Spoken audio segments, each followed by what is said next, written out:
మన టీవీకి స్వాగతం. తెలంగాణ బొటానికల్ గార్డెన్లో విరబూసిన సీతా అశోక పుష్పం. జడ్చర్ల పట్టణంలోని డాక్టర్ బూర్గుల రామకృష్ణారావు ప్రభుత్వ డిగ్రీ కళాశాలలో అభివృద్ధి చేస్తున్న తెలంగాణ బొటానికల్ గార్డెన్లోని అరుదైన సీతా అశోక మొక్క పుష్పించింది. శాస్త్రీయంగా దీన్ని సరాకా అశోక అని పిలుస్తారు.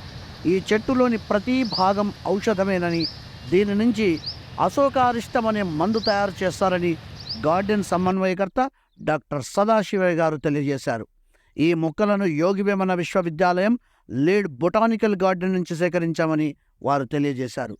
తెలంగాణ రాష్ట్రంలో కేవలం సలేశ్వరం అడవుల్లో మాత్రమే ఈ మొక్కలు పెరుగుతున్నాయని డాక్టర్ సదాశివయ్య గారు వివరించారు. సో ఇది మనం చూస్తున్న సరాకా అశోక మొక్క. మామూలుగా అశోక చెట్లు చాలామంది కన్ఫ్యూజ్ అవుతూ ఉంటారు. అవి పొడవుగా పెరుగుతూ ఉంటాయి, అందులో దాని చెట్టు కింద నీడ రాదు. ఈ చెట్టు కింద అయితే మంచి నీడ వస్తుంది.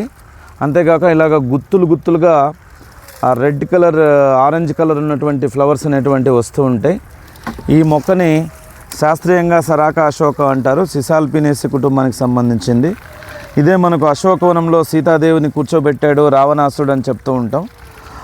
అలాగా రామాయణంలో ప్రస్తావించబడినటువంటి మొక్క. అందుకనే దీన్ని సీతా అశోక అని కూడా అంటూ ఉంటారు ఈ మొక్కని.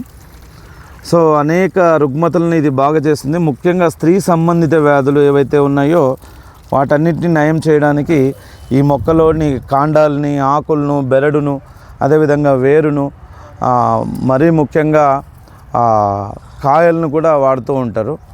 సో అంత ఔషధ విలువలు కలిగినటువంటి ఈ మొక్క మన తెలంగాణ రాష్ట్రంలో సహజ సిద్ధంగా కేవలం సలేశ్వరం అడవుల్లో మాత్రమే పెరుగుతాయి. మా పిహెచ్డిలో భాగంగా 2009లో నేను అక్కడ సర్వే చేసినప్పుడు కేవలం 12 మొక్కలు మాత్రమే అక్కడ ఉన్నాయి. వాటిని కాపాడుకోవాల్సిన బాధ్యత మన అందరి మీద ఉంది.